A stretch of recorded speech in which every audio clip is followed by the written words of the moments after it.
যে বিশ্বনী খাজা ফরিদপুরি তিনি তার পাঁচ জবানে বলেছিলেন যে বাবা, উত্তরবঙ্গের আমার সন্তানগুলো খুবই অভাবী এবং ওরা খুব কষ্টে জীবনযাপন করতেছে বাবা। ওরা শুধু সশরীরে বিশ্ব জাকের মঞ্জিলে হাজির থাকলে ওদের খেদমত করা হয়, ওদের আর ভিন্ন কোনো খেদমতের প্রয়োজন হয় না। দুঃখ প্রকাশ করেছে এই উত্তরবঙ্গের তার মুরিদ সন্তানদের অভাব অনটন, দুঃখ দুর্দিন অবস্থা দেখে। পাশাপাশি তিনি এই অভাবী সন্তানদের কাছে একটা খেদমত চাইয়ে বসলেন যে বাবা, দরবার শরীফে মহাপবিত্র বিশ্ব ওরস শরীফে যে বাঁশের প্রয়োজন, সে বাঁশের খেদমতটা আপনারা করবেন। এখন আমার প্রশ্ন হলো যে বিশ্বনী খাজা ফরিদপুরি, তুমি একদিকে তোমার অভাবী মুরিদ সন্তানদের দুঃখ প্রকাশ করলা, আবার সেই অভাবী সন্তানদের কাছে তুমি বাঁশ চেয়ে বসলা, এটা কেমন কথা? দেশে কত ধনাত্ম, কত বিত্তবান, কত সম্পদশালী লোক রয়েছে, তুমি তাদের কাছেই তো যেতে পারতা, কিন্তু তা তুমি চাইলে না, চাইলে এই অভাবী সন্তানদের কাছে। কেন চাইলা আর বাসটা কেন চাইলা, দুইটা আমার একটু জানার বিষয়। প্রথম কথা হচ্ছে, বাস না চেয়ে তো তুমি আরো অন্য একটা সম্পদ, অন্য একটা সামগ্রী তুমি খেদমত হিসাবে যেতে পারতে। বাসটা তো এমন কোন মূল্যবান একটা সম্পদ না। যদি এই সন্তানদের অভাব বিমোচন করতে হয়, অভাব দূর করতে হয়, অভাবের হাত থেকে তাদেরকে মুক্ত করতে হয়, তাহলে তাদেরকে আমার দোয়া এবং দয়া করতে হবে। তবে আমি বিনা উছিলায় কিছু করতে পারি না, আমার একটা উছিলার প্রয়োজন। সে উছিলা হিসাবে বাঁশটা চেয়ে বসছে। আমাদের পাশাপাশি প্রশ্ন, বাবা তুমি বাঁশ ছাড়া তো অন্য সামগ্রী তুমি চেতে পারবা, তা কেন চাইলা না? যদি সে আপনাদের কাছে খড়ি চেত যে তোমরা বাবা 1000 মন কি 5000 মন কি 10,000 মন খড়ি আমাকে বিশ্ব জাকের মঞ্জিলে খেদমত হিসাবে দিতে হবে, আপনারা কি দিতেন না ভাই? কষ্টে হোক, সমস্যা হোক, যাই কিছু হতো, একটু চেষ্টা করে আপনারা খড়ি দিতেন। এই খড়ি যখন আপনারা উত্তরবঙ্গ থেকে বিশ্ব জাকের মঞ্জিলে পাঠাতেন, এই সমস্ত খড়িগুলো নির্দিষ্ট একটা জায়গায় স্তূপ করে রাখা হতো।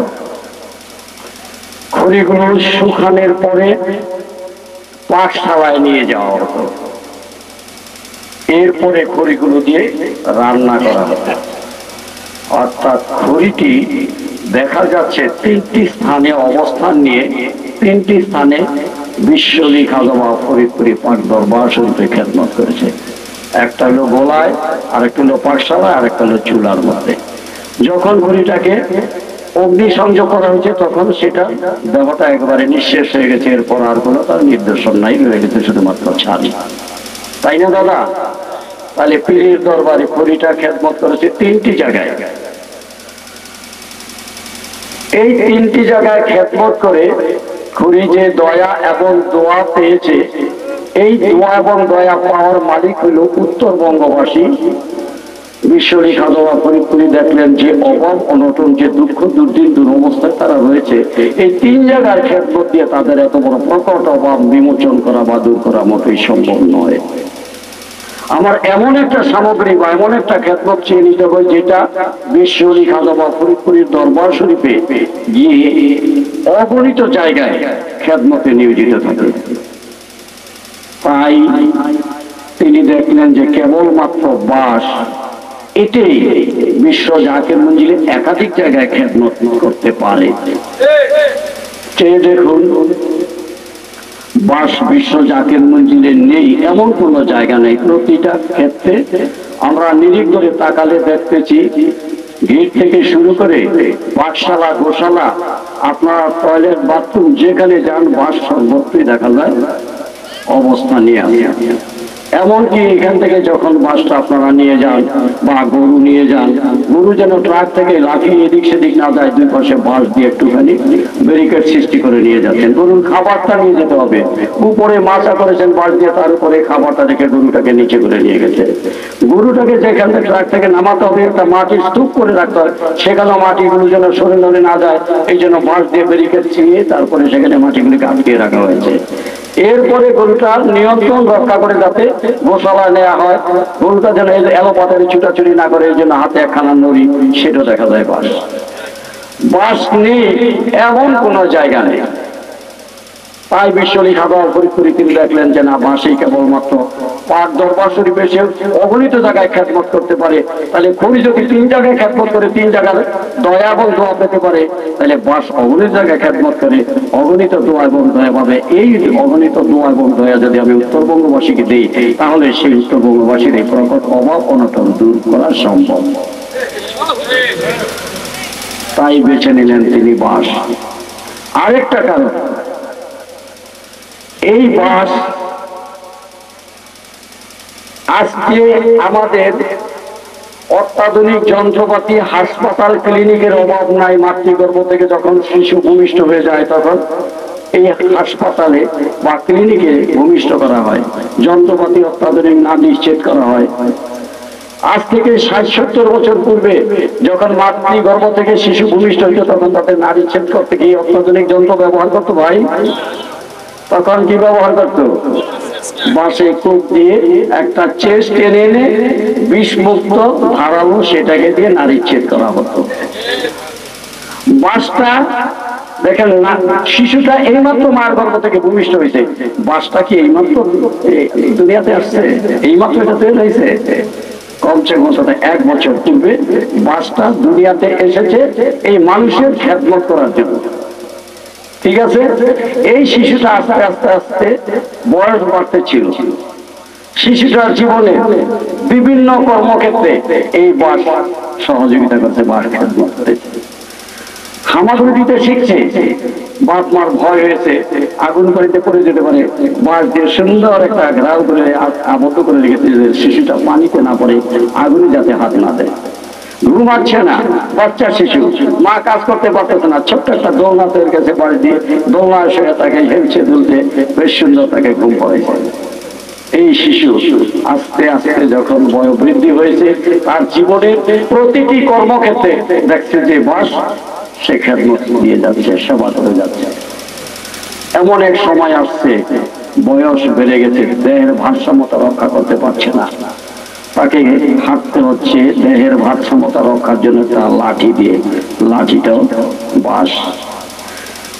এক পর্যায়ে সে দেহ ত্যাগ করেছে, ইহ জগৎ পরিত্যাগ করে পরজগতে চলে যাচ্ছে। এবার তাকে দাফন করতে নিয়ে যাচ্ছেন, বাঁশের মাচার উপরে তাকে শায়িত করে দাফন করতে নিয়ে গেছেন। দাফন করেছেন, দত্ত করে উপরে চটা দিয়েছেন, বাঁশ দিয়ে মাটি দিয়েছেন। ওই পবিত্র জায়গাটা যেন অপবিত্র না হয়, যেখানে দাফন করা হয়েছে সেটার পবিত্রতা রক্ষা করার জন্য আমার চতুর্দিকে সুন্দর করে বাঁশ দিয়ে তার পবিত্রতা রক্ষা করার জন্য বেড়া দিয়েছে।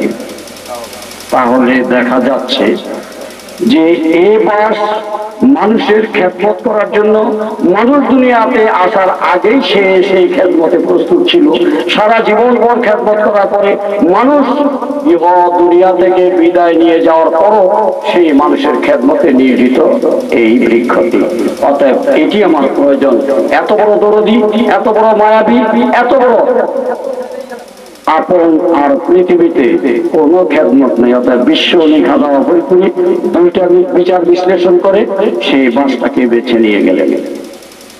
অতএব উত্তরবঙ্গবাসী, এবার তোমরা আমাকে পার করো। তাই আপনারা পার দিতেছেন। এই বাস শুধু চেয়েছে এটুই নয়, আর আপনারা দিতেন এই পর্যন্ত নয়। বাসকে যে সে কত বড় ইজ্জত করেছে, যেটা কোনোদিন আমরা আমাদের এই মাথা দিয়ে একটু চিন্তা করে দেখিনি। যখন ওরস শরীফের বাঁশ কাটার দিন তারিখ নির্ধারিত হয়, আনুষ্ঠানিকতার মধ্য দিয়ে যখন বাঁশে প্রথম মালিকের নাম স্মরণ করে কোপ দেওয়া হয়, ঠিক ওই মুহূর্ত থেকে ওরস শরীফ শুরু হয়। সারা দুনিয়ার মানুষ ওরস শরীফ পায় 4 দিন, আর উত্তরবঙ্গবাসী ওরস শরীফ উপভোগ করে 6 মাস। পাই না ভাই? শুধু এটাই নয়, যখন বাসে এখানে কোপ দেওয়া হতো সেই দিন থেকে বিশ্বরী খাদা ভরিপুরি ওই আটকশি দরবারে যত বড় ধনাঢ্য ব্যক্তি আর যত বড় শিক্ষিত যত বড় মানি ব্যক্তি যেতেন না কেন নালিশ নিয়ে শুধু বলে দিতেন যান বাবা উত্তরবঙ্গ শরীফের বাস কাটা হতেছে, সেখানে বাসকে বুকে জড়ে ধরে গিয়ে নালিশ দেন। বাস যখন ওই নালিশ এনে আমার কাছে পৌঁছাবে তখন আমি সে নালিশ গ্রহণ করবো। তিনি নালিশ গ্রহণ করতেন না। এত বড় ইজ্জত এই বাসকে করেছে, অথচ বাস একটা তুচ্ছ তাচ্ছল্য বৃক্ষ। শুধু তাই নয়, এই বাসকে নালিশ গ্রহণ করার হুকুম যেটা আমার খাজা পরিবারের কাউকে বিশ্বরী খাজা বা ফরিদপুরি নালিশ গ্রহণ করার ক্ষমতা দিয়েছে কিনা আমার জানা নেই। বলতে পারবেন যারা প্রবীণ হয়ে আছেন তারা। খাজা পরিবারের কোন সদস্যকে নালিশ গ্রহণ করার ক্ষমতা দেয় নাই, অথচ সেই ক্ষমতা দিয়েছে এই বৃক্ষকে, যে বাস তাকে নালিশ গ্রহণ করেন। এতটা ইজ্জত বাসকে করেছে আমার বিশ্বরী সাধবা ফরিদপুরি। আরো ইজ্জত করেছে শরীয়তে বিশ্বরী সাধবা ফরিদপুরি। প্রতিদিন সে ওই হুজরা শরীফে বসে যে সমস্ত মামাসি ভাই বোনেরা দূর দূরান্ত থেকে বিভিন্ন সমস্যা নিয়ে নালিশ প্রার্থনা করার জন্য যেতেন, একজন একজন করে সারিবদ্ধভাবে আসতেন, নালিশ গ্রহণ করতেন, তাকে বিদায় করে দিয়ে দিতেন। একসঙ্গে 50, 60, 70 জনের নালিশ কখনো গ্রহণ করেছে শরীয়তে? আধ্যাত্মিকতায় করেছে, কিন্তু শরীয়তে কি একসঙ্গে 50 জন কি 100 জন কি 200 জন লোকের নালিশ কখনো নিয়েছে? একজন একজন করে নালিশ নিয়েছে। আচ্ছা, আজকে যে বাসটাকে বিশ্বরী খাদা ফরিদপুরি তার দরবার শরীফে পুরুষের গোজন চেয়েছে, তাই একটা বাসকে আপনারা 500 জনের ধরে নালিশ দেন, তো বাসে কি করবে নাকি আমি 500 জনের নালিশ আমি নিব না? বিশ্বরী খাদাবাকি তাকে বলবে এই বেকুব বাস তুই একসঙ্গে 500 লোকের নালিশ আনলি কেন, একজন একজন করে নালিশ কেন আনলি না, বলবে? অথচ বিশ্বরী খাদা ফরিদপুরি শরীয়তে সে একজন একজন করে নালিশ গ্রহণ করতেন। 500 লোকের নালিশ একসঙ্গে গ্রহণ করতেন না, অথচ সেই ক্ষমতা বাসকে দিয়েছে। একই সঙ্গে 500 লোকে যদি এই বাসটাকে বুকে জড়ে ধরে হাতে ধরে যদি নালিশ দেয়, সে নালিশ গ্রহণ করতে বাধ্য, এবং সে গিয়ে বিশ্বরী খাদা ফরিদপুরির কাছে সে নালিশ পৌঁছে দেবে। তখন বিশ্বরী খাদা ফরিদপুরি বলবে না যে তুই একসঙ্গে 500 লোকের নালিশ আনলি কেন। এত বড় ইজ্জত করেছে এই বাসকে আমার বিশ্বরী খাদা ফরিদপুরি। আমরা সেই বাসের খেদমতকে না পারছি ইজ্জত করতে, না পারছি মূল্যায়ন করতে। এই বাস বিশ্বরী খাদা ফরিদপুরি সারা দুনিয়া আপনারা খুঁজে দেখেন, কোন দেশে কোন ব্যক্তির কাছে কোন জনের কাছে সে কোনো কিছু চেয়েছে কিনা এমন প্রমাণ কেউ দিতে পারবেন বলে আমার মনে হয় না। অতএব এই বাস বিশ্বরী খাদা ফরিদপুরি চেয়ে নেওয়া খেদমত, এই বাস দিয়ে পুরুষ শরীর শুরু করা খেদমত, এই বাস অগণিত মানুষের নালিশ বহন করা খেদমত, এই বাস যেটা বিশ্বরী খাদা ফরিদপুরি তার পরিবারের সদস্যকে যে ক্ষমতা না দিয়েছে, এই বাসকে তিনি সেই ক্ষমতা দিয়েছে। এত বড় ইজ্জতি এই বৃক্ষটা, যেটা বিশ্বরী খাদা ফরিদপুরি সে নিজে একসঙ্গে শরীয়তে 50 জন মানুষের নালিশ গ্রহণ করেন, অথচ 50 জন লোকে যদি তাকে বুকে জড়ে ধরে নালিশ দেওয়া হয়, বিশ্বরী খাদা ফরিদপুরি বলবে না কেন তুই একসঙ্গে 50 জন লোকের নালিশ নিয়ে আসেন। তাইলে কত বড় ইজ্জত করেছে, যেই ইজ্জতি বাসের খেদমতের প্রতি আমাদের সেই মূল্যায়ন, আমাদের সেই মর্যাদা আমরা দেই না। যখন বাস কাটার সময় হয় তখন বাস কাটতে একদিনের জায়গায় 5 দিন তারিখ করিও লোক পাওয়া যায় না। জানি ভাই সবার পক্ষে বাস কাটা সম্ভব নয়, কেবলমাত্র যারা শ্রমসম্বল মানুষ, যারা মাঠে ময়দানে কাজ করে তাদের পক্ষে বাস কাটা সম্ভব। যারা আমরা বিত্তবান আছি কোথায়, তাদের বাস কাটার সময় তাদের একটু খানার প্রয়োজন, বাসগুলো ছোটা পরে একটুখানি নদীর ঘাটে নেওয়া প্রয়োজন, সেখানে অর্থের প্রয়োজন, বাসগুলো বাঁধতে সেখানে হাজার হাজার টাকার প্রয়োজন, সেখানে অর্থের প্রয়োজন। একটা রশির দাম 8,500 টাকা, একটা বাঁশের ঘুরে কমসে কম 2টা রশির প্রয়োজন হয়। আমরা যারা বিত্তবান আমরা মন প্রাণ উজাড় করে যদি এই খেদমতটা আমরা করি, তাহলে বাঁশের ঘুর নিতে এত কষ্ট হয় না। আর এত বড় ইজ্জতি, এত বড় সম্মানী যে এই বাঁশের বেলা আজকে এইখান থেকে বিদায় হয়ে যাচ্ছে, আগামীকাল আপনারা এই সুযোগটা পাবেন না এই বাঁশের বাস ধরে নালিশ দেয়া। আগামী বছর আমি বেঁচে থাকবো কিনা এমন কোন নিশ্চয়তা আমি দিতে পারি না। পারি? আজকে সেই সুবর্ণ সুযোগটা। আরেকটা সুযোগ আমার বলতে ভুলে গিয়েছি, রোগে শোকে আপদে বিপদে দুঃখে দুর্দিন দুরবস্থা আমরা যখন পড়ি, সুদূর সেই ফরিদপুর আকর্ষী দরবারে চলে যাই নালিশ দেওয়ার জন্য, যে তার পাক রওজা শরীফে গিয়ে আমরা সেখানে নালিশ প্রার্থনা করি। সবার পক্ষে কি যাওয়া সম্ভব ভাই? ছোট্ট শিশু, মাঝারি বয়সের নারী পুরুষ সবার পক্ষে যাওয়া সম্ভব না। অথচ এখানে এমন একটা সুবর্ণ সুযোগ আপনাদেরকে দিয়েছে, যদি লাখো মানুষ এই গ্রামে একত্রিত হয়ে যদি বা একা একা যদি বাসের গায়ে নালিশ দেন, তাতে কোনো সমস্যা নাই। যে কোনো সময় একটা বৃদ্ধ, যে কোনো একটা শিশু, যে কোনো একটা যুবক যে নালিশটা দিতে পারতেছি। লাগে না সময় নষ্ট, হয় না অর্থদণ্ড। আমাদের পেরেশানির সাথে কত বড় সুযোগ বিশ্বরী খাজা ফরিদপুরি আমাদেরকে দিয়েছে। ঠিক আছে, সেই খেদমত। এখন প্রশ্ন থাকতে পারে যে দাদা আজকে 50 বছর পর্যন্ত আমরা এই যে খেদমত করতেছি, খেদমত করি আমাদের কি লাভ হইল? আসেন লাভ আপনাদের কাছে চোখের সামনে এখন স্পষ্ট আমরা ধরে দিতেছি। যান, আজ থেকে 50 বছর পূর্বে আপনাদের দেশের এই যে এত বড় বিশাল সম্পদের মালিক আপনারা, এত ফসল কি ফলেছিল দাদা? 1000 একর সম্পত্তির মালিকও দেখা গেছে অতীত পরে রয়েছে, পেটে খাবার নেই। বৃষ্টি হয়েছে, ফসল বুনতে পারছেন, আবার বৃষ্টি হয়েছে, ফসল সংগ্রহিত হয়েছে, আবার বৃষ্টি হয়েছে, ফসল আপনারা সংগ্রহ করতে পারছেন। অন্যথায় মাঠ জমি কিন্তু পেটে খাবার ছিল না। এখন কি আপনাদের অভুক্ত থাকতে হয় ভাই? কোথায় থাকতে হয়? এখন সেই জমিতে বিরামহীন ফসল ফলে, 3টি ফসল র্যান্ডম, কোন জমিতে 4টিও ফসল ফলতেছে। হইতেছে না দাদা? 50 বছর পূর্বে কি ছিল? হয় না।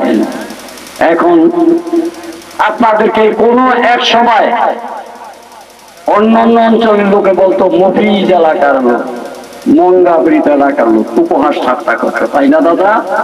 কারণ যদি খেতে পারে না, এদিন নাই চেহারা পত্র, না আছে পোশাক পর্যন্ত, না আছে শিক্ষা দীক্ষা, না আছে এদের সেই আদব আদর্শতার চাকচিক্যতা, বলতো মঙ্গাবৃত এলাকা, মফিজ এলাকা। আজকে বিশ্বরী খাজা ফরিদপুরের দরবারে আপনারা খেদমত করেন। আজকে মঙ্গা এবং মফিজ আপনারা নন, আজকে মঙ্গা এবং মফিজ অন্য অঞ্চলকে বলা যায়। লক্ষ কোটি টাকা ব্যয় করে প্রজেক্ট করা হয়েছে, হঠাৎ করে প্লাবন আসে মুহূর্তের মধ্যে সমস্ত প্লাবিত করে ফেলেছে। ঝড়োচ্ছ্বাস আসছে, প্লাবিত হয়ে গেছে। ঘূর্ণিঝড় আসছে, দালান গোটা ঘরবাড়ি শেষ হয়ে গেছে। নদী ভাঙন আসছে, সব ভেঙে চুরে চুরমান হয়ে গেছে। তাই না দাদা? আপনার দেশে না আছে নদী ভাঙন, না আছে জলোচ্ছ্বাস, না আছে প্লাবন, না আছে ঘূর্ণিঝড়। আপনাদেরকে রহমতের চাদর দিয়া কত সুন্দরভাবে নিরাপদে আবৃত করে রেখেছে। যে কারণে আজকে 50 বছর পরে আপনাদের ঘর বাড়ির দিকে তাকিয়ে দেখুন, আপনাদের রাস্তাঘাটের দিকে তাকিয়ে দেখুন, আপনাদের হাট বাজার দিকে তাকিয়ে দেখুন, আপনার সন্তান সন্তানের শিক্ষার দিকে তাকিয়ে দেখুন, পোশাক পশির দিকে তাকিয়ে দেখুন, আপনাদের আহার বিহার দিকে তাকিয়ে দেখুন, আমূল পরিবর্তন ঘটেছে কি ঘটে নাই? বলুন সত্য কথা। সত্য, আমূল পরিবর্তন ঘটেছে। এখন কথা আসতে পারে যে দাদা বাসটা আমাদের এলাকায় সবাই দেয় নাই, এই মৌলানা ভাই দিছে, এ দেয় নাই, এ ভাই দিছে, আমি দেই নাই, এই ভাই দিছে, এই ভাই দেয় নাই। তাইলে যারা খেদমত করছে পরিবর্তন তাদের হবে, সবার হলো কেন? তা প্রশ্ন থাকতে পারে না দাদা? এখন কথা হচ্ছে এই বেচারা বাস দিয়েছে, এ দেয় নাই, এর মাঠের জমিটা কি আকাশ থেকে পাতাল পর্যন্ত ওয়াল দিয়ে আলাদা পৃথক করা দাদা? আলাদা পৃথক করা? এর জমি আর এর জমি কি আলাদা পৃথক করা? এখানে আকাশ থেকে পাতাল পর্যন্ত সমস্ত মাটিগুলি একটি দেহ। এর মাটিতে দোয়া করেছে, এই দেহের সমস্ত অংশে ছড়িয়ে গিয়েছে। যে কারণে যে বাস দিয়েছে সেও দোয়া পেয়েছে, যে দেয়নি সেও দোয়া পেয়েছে। এখন আমরা কখনো এত গভীর ভাবে নজর করে দেখিনি, বাস দিতেছে উত্তরবঙ্গবাসী। পৃথিবীর অন্যান্য দেশের আমূল পরিবর্তন হলো কি করে? আমার বলি শুধু বাংলার জন্য নয়, আমার বলি বিশ্বের জন্য। এখান থেকে খেদমত গিয়েছে। এই বাস যে দয়া এবং দোয়া এনেছে, এই দয়া এবং দোয়া আমরা মনে করি পাওয়ার মালিক একমাত্র যারা কষ্ট করে বাস পাঠিয়েছে তারা পাওয়ার মালিক। কিন্তু এখানে একজন মধ্যস্বত্বভোগী সে আসিয়া আপিল করে বসেছে, হে বিশ্বলী খাজা ফরিদপুরি, তোমার উত্তরবঙ্গবাসী তোমার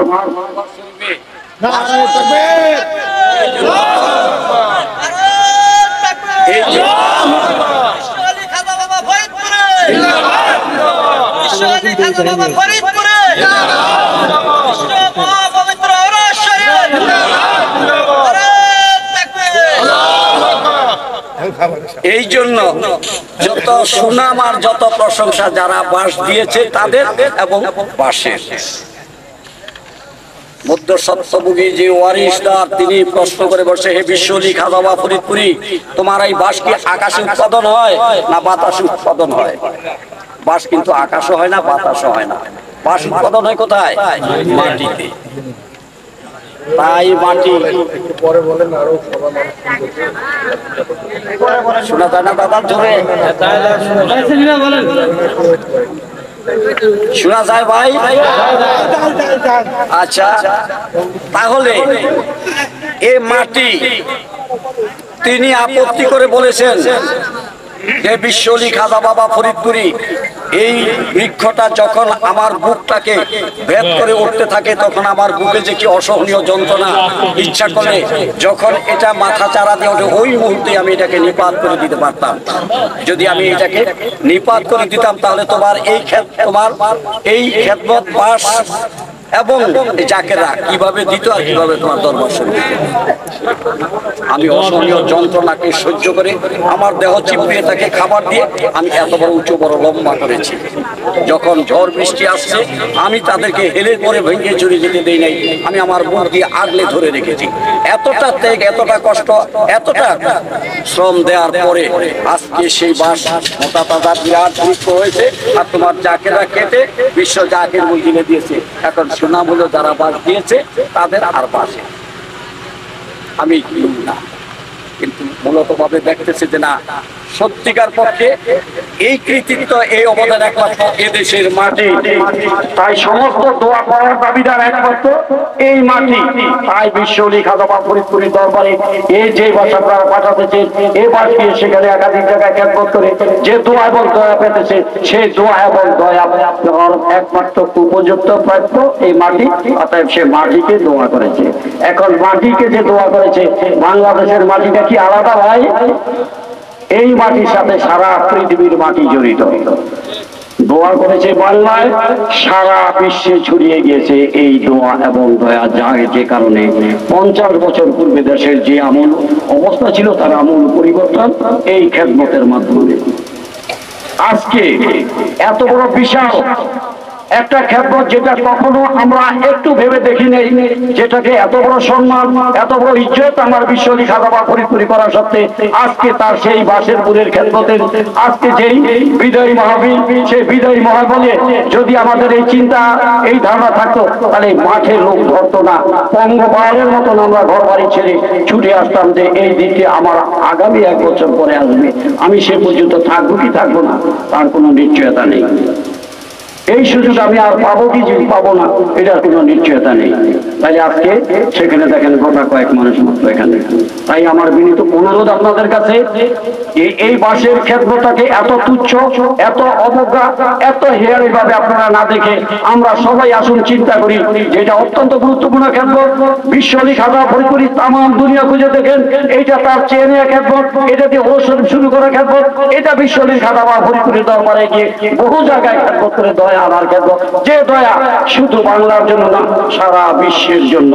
যার কারণে 50 বছর পূর্বে এই পৃথিবীর যে অবস্থা ছিল, দেশের যে অবস্থা ছিল, তার আমূল পরিবর্তন ঘটেছে। সুতরাং আগামী দিনগুলোর জন্য আমরা যেন প্রস্তুত থাকি, এই ক্ষেত্রটা যেন ইজ্জতের সাথে, এই ক্ষেত্রটা যেন মহব্বতের সাথে, এই ক্ষেত্রটা যেন আমরা সবাই মনে প্রাণে দিয়ে ক্ষেত্রটা করে বিশ্বলী খাজা ফরিদপুরি পাক দরবার শরীফে যথাসময়ে পৌঁছতে পারি, এই আশাবাদ ব্যক্ত করে সকলের কাছে আমার অপ্রাসঙ্গিক কথার জন্য ক্ষমা চেয়ে আপনাদের সুস্বাস্থ্য কামনা করে আমার সংক্ষিপ্ত বক্তব্য এখানে শেষ করছি। ধন্যবাদ সবাইকে, ধন্যবাদ আমার উপস্থিত যে সমস্ত মৌলানা বৃন্দ আছেন তাদের।